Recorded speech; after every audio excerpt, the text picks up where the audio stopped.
bien, bienvenue dans cette vidéo de présentation du logiciel PixSTL.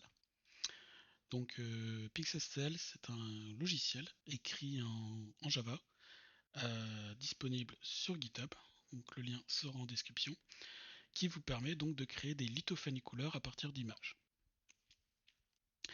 Donc des logiciels comme ça, il en existe quelques-uns. La particularité de ce logiciel, de PixSTL, c'est qu'il va vous permettre d'utiliser plus de 4 filaments en fait. C'est-à-dire que vous ne serez pas seulement limité au cyan, magenta et au jaune, vous allez pouvoir ajouter beaucoup plus de filaments pour essayer d'atteindre beaucoup plus fidèlement les couleurs d'une image. Par exemple, vous allez pouvoir ajouter tout simplement du filament noir pour que votre lithophanie au final ait des noirs beaucoup plus profonds. Puisque par exemple sur le noir c'est assez compliqué de faire du noir hein, avec juste du cyan, magenta et jaune, on est obligé d'empiler les couches et d'avoir une couche de texture blanche assez épaisse pour essayer d'atteindre le noir, et encore c'est jamais parfait.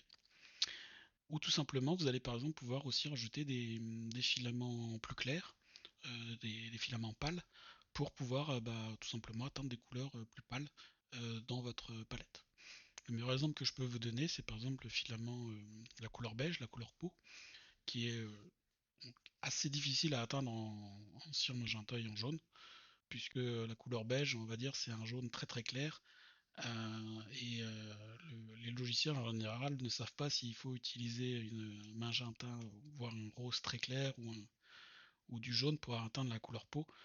Alors que par exemple avec ce logiciel c'est super simple, si on veut du beige, si on peut tout simplement utiliser du filament beige.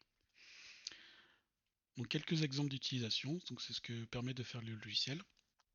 Donc là on voit par exemple l'utilisation du filament beige qui vous permet d'atteindre cette couleur qui n'est pas possible avec d'autres logiciels qui travaillent uniquement avec 4 couleurs. Vous avez également la possibilité de faire des lithophanies en noir et blanc. Là c'est le meilleur exemple de ce qu'on peut faire avec la couleur peau. C'est-à-dire que là, par exemple, j'ai utilisé le filament beige pour pouvoir faire cette couleur. Une autre particularité de ce logiciel, c'est qu'il va vous permettre de gérer la transparence. Donc par exemple, là on voit que le noir en fait c'est pas du tout une impression, c'est vraiment du vide. Et tout simplement le logiciel, je lui ai donné une image où il y avait de la transparence. Et le logiciel sait reconnaître la transparence et faire les découpes qui vont bien pour le gérer.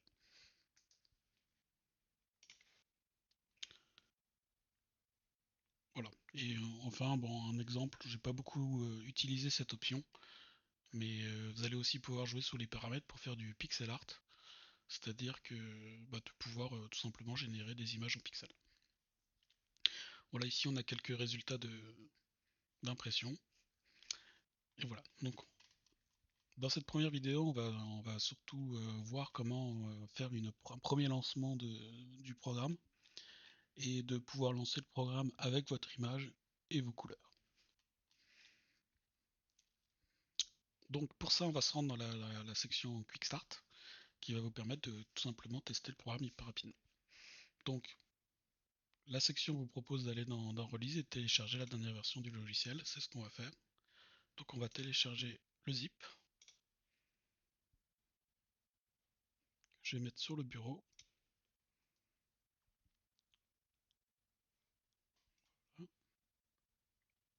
Ensuite, on va installer donc Java, puisque donc c'est un programme Java, il a besoin de Java pour s'exécuter. Donc on va aller se rendre sur le site. Donc il y a Java 21 qui vient de sortir, presque comme vous voulez, Java 21 ou 17, ça revient au même. Donc, par exemple, je vais me mettre à jour et prendre le 21. Enfin, cela dit, je crois que je l'ai déjà fait. Donc là, je télécharge l'installeur.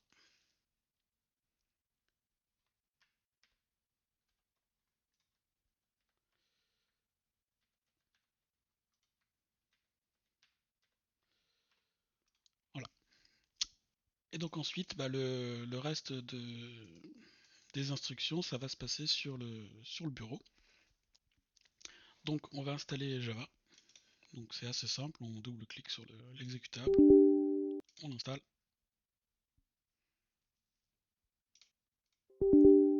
pouvez tous installer par défaut. Voilà, Java est installé, donc c'était assez simple. Maintenant, on va décompresser le répertoire zip et on va aller dedans. Donc, je décompresse le répertoire.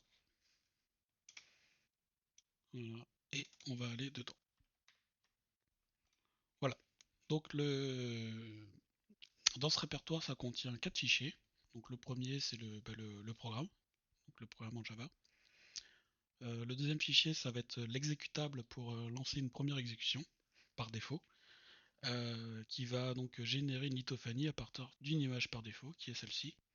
Donc c'est la terrasse de café de Van Gogh. Et également ensuite un fichier, la palette de couleurs, qui va vous indiquer, qui va vous permettre d'indiquer toutes les couleurs, tous les filaments que vous souhaitez utiliser pour générer la lithophanie. Donc ça, on en parlera juste après. Donc maintenant, on va ouvrir le point bat pour voir ce qu'il y a à l'intérieur. Alors, il contient une exécution assez simple du programme, puisque c'est une exécution d'exemple. Euh, donc à l'intérieur, on a le java-jar avec le nom du jar. Ça, c'est ce qui permet en Java de pouvoir lancer un programme écrit en Java. Et ensuite, on a les différents paramètres. Différents paramètres que vous pouvez retrouver dans l'usage pour savoir à quoi ils correspondent. Donc là, si on regarde, on a le premier paramètre qui est le "-p", qui est euh, qui est là, qui va vous permettre donc de dire avec quelle palette de couleurs vous souhaitez travailler. Ensuite, on a le paramètre "-w", qui va vous permettre de pouvoir indiquer quelle sera la largeur de la lithophanie que vous voulez générer. En fait. Donc c'est en millimètres. Donc dans l'exemple 130, ce qui veut dire en fait que vous voulez générer une image de 130 mm, soit 13 cm. Donc si on prend l'image, au final, lorsque ça sera dans l'imprimante et que ça sera imprimé, la largeur fera 13 cm. Et la longueur en fait sera calculée automatiquement pour que le ratio de l'image soit conservé. Et enfin, le dernier paramètre, ça va être simplement pour dire à partir de quelle image on veut générer la lithophanie. Voilà. Donc vous pouvez lancer le point bat ou alors tout simplement lancer une commande MS-DOS. Vous pouvez lancer les exécutions. Donc par exemple, si vous êtes sous Mac, il vaudra peut-être plutôt faire ça plutôt que de lancer le point bat. Je pense pas que ça marche sous Mac, mais en tout cas, sous Mac, si vous voulez lancer le programme, vous pouvez tout simplement lancer la ligne de commande directement. Bon, on va le faire à ce niveau-là. Donc là, j'ai lancé en copiant la ligne de commande, mais si j'avais double-cliqué sur le point bat, ça aurait fait exactement la même chose. Donc là, le programme nous dit que dans la palette, il a réussi, à partir des filaments qu'on lui a donnés, de générer virtuellement à peu près 1296 couleurs, et que par rapport à l'image qu'on lui a donnée, il en a utilisé 658. Voilà, et là, donc là, on a tous les filaments que le programme a utilisés. Et donc on voit que le programme a mis 10 secondes pour générer la lithophanie. Donc une fois que la génération a été faite, vous allez avoir en fichier résultat un point zip qui, lorsque vous précisez pas le paramètre de sortie pour dire où est-ce que vous voulez le mettre, sera par défaut avec le nom du fichier source, de l'image source, sauf qu'à la place du JPEG ou du PNG, vous aurez l'extension .zip. Donc on va maintenant décompresser le zip pour voir ce qu'il y a à l'intérieur. Donc pour rappel, c'est le fichier résultat. Voilà, donc à l'intérieur, on va avoir deux images, deux previews. C'est en gros les images que le logiciel a utilisées pour à la fois générer la couche de couleur et la couche de texture. Voilà, donc en gros, le résultat final, ça devrait être à peu près une superposition des deux. Et ça peut vous donner une première indication sur est-ce que la lithophanie sera réussie. Je dis ça principalement par rapport à la couleur en fait, puisque c'est grâce à là que vous allez pouvoir voir si le logiciel a réussi à atteindre les couleurs de l'image destination. Bon là en utilisant 8-9 filaments en fait, la couche de la preview de couleur est assez réussie, Mais si par exemple vous aviez utilisé que 4 filaments, bah, on aurait peut-être pu voir que finalement on aurait été un peu déçu sur la représentation du violet avec les 4 couleurs. Donc à ce moment-là, si vous êtes déçu de la preview couleur, ne vous dites pas que ça va être mieux à l'impression. C'est rarement le cas. Donc moi je vous conseille de retravailler soit la manière dont vous utilisez les filaments, peut-être en rajouter plus, ou alors d'utiliser une autre image qui vous conviendra mieux. Après, si vous utilisez 7-8 filaments, en général, le logiciel sera plus ou moins bien recréer les différentes couleurs. Donc maintenant, on va lancer Bamboo Studio et on va incorporer tous les fichiers STL bah, dans le slicer pour pouvoir du coup commencer à créer la lithophonie. Donc par rapport au STL, on trouve on retrouve un STL par couleur.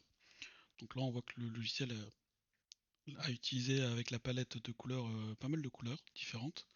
Donc on a un fichier par couleur, on a également un fichier STL pour une fine couche au tout début pour l'adhésion au lit. Et on a également une couche de texture. Donc à chaque fois, vous allez avoir les instructions pour savoir quel filament utiliser par rapport au STL.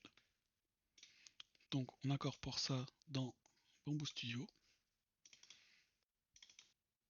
On sélectionne tout et on ajoute.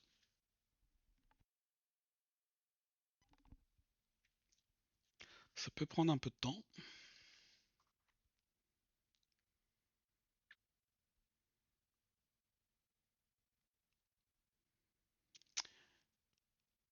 Voilà, une fois que Bamboo Studio a chargé tous les filaments, il va vous demander s'il s'agit d'un objet unique ou pas. Donc on va dire oui que tous ces multiparts correspondent en fait à un seul objet unique. Voilà. Donc par défaut, les paramètres sont faits pour une buse en 0,2 mm. Je vous montrerai tout à l'heure comment changer ça si vous le souhaitez imprimer en 0,4. Donc par rapport à la configuration dans Bamboo Studio, on va commencer par attribuer les différentes couleurs au STL. Donc par exemple, le beige c'est mon numéro 8, le noir c'est le numéro 5, le cyan c'est le numéro 3, magenta 2, le bleu clair le 7, le rose clair c'est le 6, le jaune pâle j'en ai pas, je vais mettre le 4 en attendant. Ensuite ça reste blanc, là, le silver ce sera le numéro 10. Donc pour attribuer les stèles aux différentes couleurs, vous pouvez soit utiliser le change filament ou tout simplement si c'est en dessous de 10, taper le bon numéro avec le pavé numérique. Là par exemple je tape 4 pour associer. Donc ensuite en paramètres c'est assez simple en fait. Moi je me place avec une buse de 0,2, impression de couche en 0,10 mm. Je désactive la Prime Tower parce que j'ai remarqué au cours de mes différentes impressions que ça servait pas à grand chose. Qu'avec le système de purge de la Bamboo Lab, bah, ça suffisait largement. Et bah, le seul paramètre vraiment essentiel, ça va être de mettre à 100%. Et à ce moment-là, bah, vous êtes prêt à pouvoir slicer et à pouvoir balancer l'impression. Bon là je vais la stopper. Là il se trouvait que j'avais pas le filament jaune clair. J'ai pas spécialement envie d'utiliser le gris non plus. Donc maintenant je vais vous montrer comment on change la palette de couleurs. Donc on va retourner dans notre logiciel. Je vais supprimer le précédent résultat. D'ailleurs pareil là je vais effacer tout ça. Et donc là on va changer la palette de couleurs pour pouvoir lui dire qu'on veut utiliser moins de filaments parce qu'on en possède moins. Ça on va supprimer, comme ça on revient à l'état d'origine. Et donc on va éditer le fichier, donc toujours par exemple avec Notepad++. Et là on se retrouve avec la palette de couleurs. Donc là en fait c'est un fichier JSON qui contient donc tous les filaments qui sont inscrits et qui sont utilisables. Donc les filaments qui sont utilisables en mode lithophanie, c'est ceux qui ont les propriétés layers. Et les autres, ça sera uniquement, on va dire, déclaratif et pouvoir, enfin, que ces filaments seront utilisés dans le mode pixel art, en fait. Bon, c'est pas le mode qui nous intéresse aujourd'hui. Et donc, tous les filaments que le logiciel peut utiliser en lithophanie, donc ça va être ceux qui ont la propriété layers et également qui auront la propriété active à trous. Donc, par exemple, on a vu tout à l'heure que je n'avais pas le, le jaune pâle, donc je vais mettre false pour dire je ne veux pas que tu l'utilises. Voilà, on va faire pareil avec le silver. Et voilà. Donc maintenant, on va relancer l'exécution. Bon, cette fois-ci, je vais le lancer avec le point bat.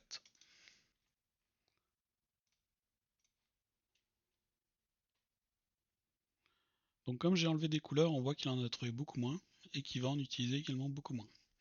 On voit qu'au final, les filaments qu'il a utilisés sont beaucoup moins nombreux. Voilà, donc pareil, on va décompresser.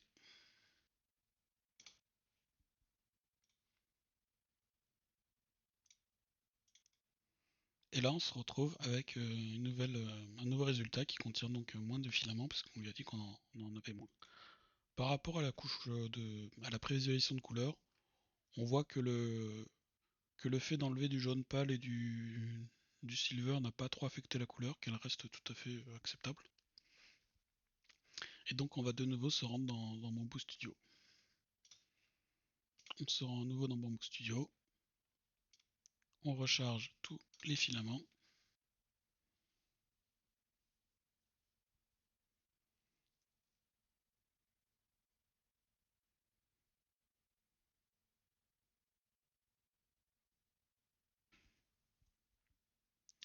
De la même manière, on va dire qu'il s'agit d'un seul objet unique.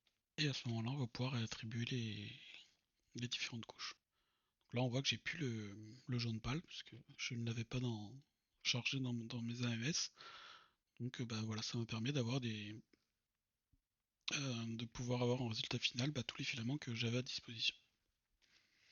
Donc là, on a vu comment enlever des couleurs. Maintenant, on va voir comment changer d'image. Parce que le but du logiciel, c'est pas forcément de pouvoir générer qu'une seule lithophanie, que uniquement la terrasse de Van Gogh, mais ça va être que vous puissiez lui donner vos propres images. Voilà, donc on va annuler tout ça. On va supprimer les fichiers résultats. Et maintenant, on va prendre une autre image. Donc j'en ai une disponible ici. Par exemple,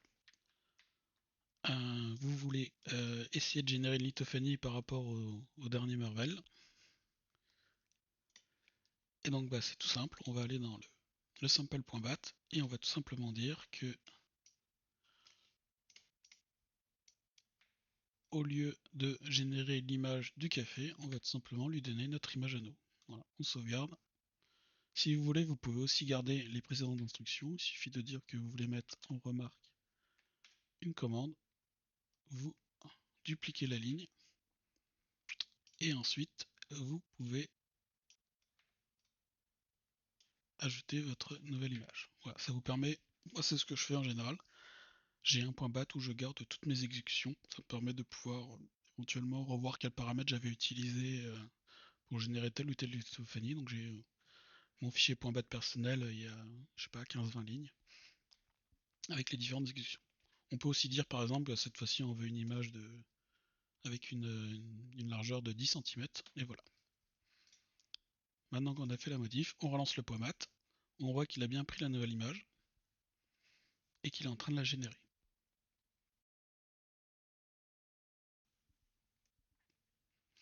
Voilà, donc l'image a été générée, on va l'extraire.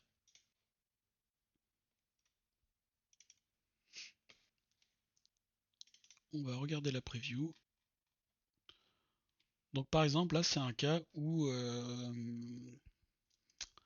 l'image est assez pixelisée. Donc honnêtement ne prenez pas trop peur par rapport à ça, puisque en fait la couche de texture va avoir une grande importance sur le fait de remettre. Enfin l'image, la lithophanie finale ne sera pas aussi pixelisée. la couche de texture qui sera par-dessus va vachement lisser un peu tout ça. Mais malgré tout, si on veut se dire que, c'est notamment le cas avec du texte, on veut avoir des pixels beaucoup plus précis, on va pouvoir changer le paramétrage pour dire que on souhaite une image couleur beaucoup plus précise, avec des pixels beaucoup plus fins. Donc on va supprimer l'exécution, on va rajouter tout simplement un paramètre. Donc le paramètre, ça va être le CW, qui va en fait indiquer quelle va être la largeur des pixels qu'on souhaite générer. En fait. Donc là, on a dit qu'on voulait générer sur la lithophanie finale des pixels de 0,8 mm, donc 0,8 mm. Donc là, on va tout simplement dire qu'on va vouloir utiliser que le programme génère des pixels de 0,4.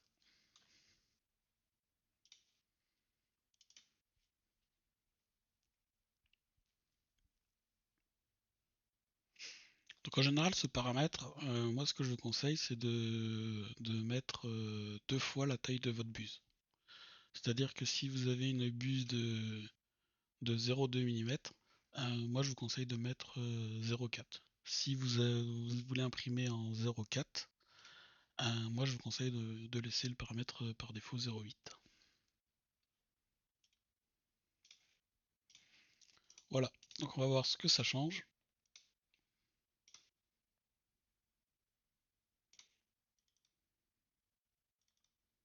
Et on voit que c'est quand même beaucoup mieux en fait.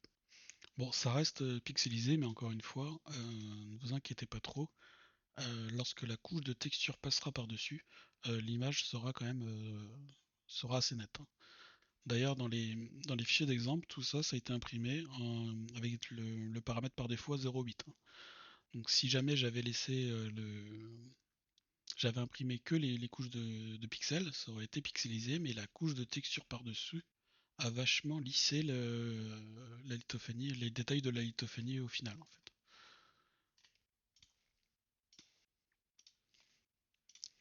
Et donc ensuite, si vous souhaitez imprimer cette lithophanie, il suffit tout simplement de l'incorporer dans vos studios. Donc une fois que les fichiers sont chargés, on va encore une fois dire que c'est un fichier unique. Et de la même façon, on va attribuer les différentes couleurs au STL.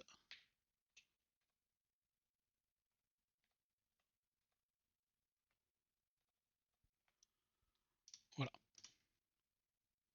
Et donc pareil, on veut du 100%, on ne veut pas de prime tower. Si vous voulez pas à chaque fois remettre les paramètres, vous pouvez vous créer un profil. Moi j'ai un profil litho qui me permet donc d'avoir les paramètres pré-générés. Et voilà, donc il suffit après de lancer le slice. Bon, on va pas aller jusqu'au bout. Maintenant, on va juste finir avec quelques explications d'autres paramètres qui peuvent être utiles pour vous. Euh,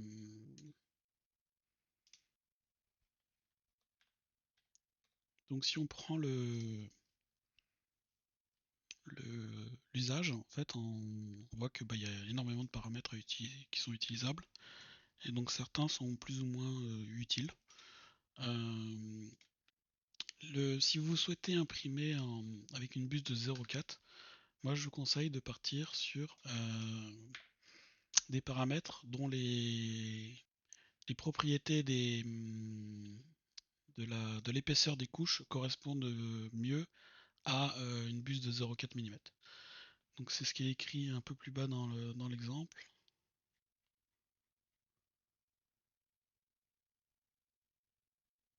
Voilà. Si vous souhaitez imprimer avec des buses de 0,4, moi je vous conseille de partir sur cette base-là. Donc ensuite vous pouvez reprendre les paramètres liés à votre taille et à votre image. En fait, ces paramètres, le -f va indiquer quelle est la largeur, l'épaisseur de la couche pour la couche initiale pour le lit, en fait. Donc de la plate. Si vous êtes en 0,2 mm, moi je vous conseille de laisser la valeur par défaut qui est 0,2, puisque vis-à-vis des instructions de la première couche, en 0,2 mm par défaut, on souhaite indiquer qu'on veut une première couche de 0,1 mm. Ce qui va faire que l'imprimante va imprimer ces 0,2 mm en deux couches. Parce que les 0,1 de la couche initiale, plus ensuite les 0,1 des couches au-dessus. On aurait pu également dire qu'on veut une seule grosse couche, puisque notre plate finalement correspond à une plate de 0,2 mm et on va pouvoir dire qu'on veut directement imprimer la plate en une fois, c'est également possible. Si vous êtes en bus de 0,4, à ce moment-là, moi je vous conseille d'imprimer en 0,12 de, de finesse. Puisque 0,20 ça sera peut-être un peu trop élevé. Et en 0,12 en fait, vous allez pouvoir indiquer votre première couche. Donc à ce moment-là, donc de la même manière, moi je préfère faire mes impressions de ma plate en deux fois à chaque fois. Donc de lui dire qu'en fait je veux une impression en 0,12. Ce qui fait qu'au final, on va avoir les 0,12 de la première couche qui adhère au plateau, plus une seconde couche pour vraiment assurer une plate vraiment uniforme. Ce qui fait au total 0,24. Donc c'est pour ça que moi je vous conseille, lorsque vous imprimez en 0,4, de mettre 0,24 et de mettre du coup ce paramétrage. Voilà, l'autre particularité, c'est le tiret B. Donc le tiret B va correspondre aux différentes couches aux épaisseurs des différentes couches de couleurs. Et ce paramètre B en fait doit être calqué également sur la taille de vos layers. Donc en 4 mm, en 0,12 mm de finesse, il faut que vos couches de couleurs soient de 0,12 mm. Voilà, c'est pour ça qu'on va rajouter le paramètre -b 0,12. Donc, si vous imprimez avec des bus de 0,2, vous n'avez pas besoin de mettre ces paramètres, puisque les paramètres par défaut correspondent par défaut, donc c'est ceux-là, sont déjà entre guillemets parfaits pour une impression en 0,2 mm. Puisque si je me mets en 0,2 mm et en finesse en 0,10 mm de finesse, on voit que les paramètres sont déjà bons, puisque mes largeurs de couche sont bien de 0,1 mm, ce qui correspond bien à ce que va générer le programme par rapport aux différentes couches de couleurs. Et ma première couche sera de 0,1 mm, ce qui veut dire qu'il va pouvoir la faire en deux fois. Donc ensuite, les deux prochains paramètres qu'on va voir, ça va être les paramètres liés aux largeurs de pixels. Donc on a déjà vu comment manipuler les largeurs de pixels de couleur pour les faire plus petits pour gagner en précision sur les couches liées à la couleur. Il faut savoir qu'il existe le même paramètre pour les pixels liés à la couche de texture. C'est-à-dire que de la même manière, plus vous allez réduire la largeur de chaque pixel de texture, plus l'image va être précise au niveau de la couche de texture. Donc la couche de texture, c'est celle qui est entre guillemets en noir et blanc et qu'on colle par-dessus la couleur. Et donc plus vous allez faire des paramètres petits, plus vous allez obtenir un grain fin et une précision. Mais le problème avec tout ça, c'est que plus vous réduisez les tailles, plus vous demandez au programme de générer des polygones. Et ça a deux inconvénients. Le premier, c'est que ça va vous demander une plus grande quantité de mémoire. Donc si vous avez un gros PC, je vais dire pas de problème. Si par contre vous avez un PC un peu limité, peut-être que le programme va galérer à générer tous ces pixels. Ensuite, il faut savoir que du coup, ça sert à rien de descendre trop bas, puisqu'à un moment donné, vous êtes limité par la taille de votre buse en fait.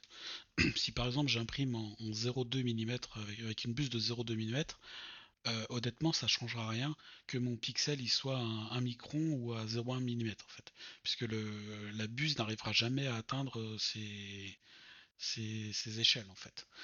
Donc, quand bien même vous allez voir que au niveau de l'image générée ou en chargeant dans le slicer, vous allez voir que l'image est beaucoup plus précise. Après slicing, vous verrez qu'en fait, là, à un moment donné, vous allez atteindre une sorte de plafond de verre par rapport à ces limites. Donc, la taille par défaut est à 0,25. Moi, j'ai pu constater que donc 0,25. Voilà, la taille par défaut est à 0,25. Moi, j'ai pu constater que cette valeur, elle était honnêtement très bien pour tout ce qui était impression en 0,4 mm et encore plus même enfin, je veux dire avec une buse de 0,2 mm ou avec une buse de 0,4. Toutes les impressions que vous voyez ont été faites avec ce paramètre à 0,25 et honnêtement, la qualité est quand même vachement satisfaisante. Donc, je trouve que c'est un bon compromis. Après, libre à vous de descendre plus bas. Voilà, je pense qu'on va arrêter avec cette première vidéo. Je referai deux autres vidéos, au moins. L'une pour montrer ben, des gros avantages de PixSLT, pour montrer du coup la calibration des filaments. Puisque vous allez pouvoir en fait utiliser vos propres filaments si jamais qui sont par défaut vous conviennent pas. C'est-à-dire que par défaut, moi j'ai calibré avec des filaments de la marque Bamboo Lab. Mais si jamais vous préférez d'autres filaments ou vous préférez d'autres couleurs, eh bien il existe un système de calibration pour ajouter ces filaments et pour que le programme les reconnaisse et puisse les utiliser. Et ensuite, on fera une autre vidéo pour vous parler d'un mode qui existe, qui vous permettra d'imprimer avec 7 filaments, même si vous avez qu'un seul AMS. Donc même si vous êtes limité avec un pool de 4 couleurs. Donc on verra ça dans une prochaine vidéo. Voilà. Donc j'espère que cette vidéo vous plaira. N'hésitez pas à me faire vos retours, à laisser des commentaires. Bon, il se trouve que c'est mon premier tuto sur internet, donc soyez un peu indulgents. À la base, je voulais pas faire ces tutoriels, mais à force qu'on me les demande, j'ai fini par céder. Voilà. Voilà, donc, en tout cas, merci de m'avoir regardé, et puis je vous souhaite une bonne journée.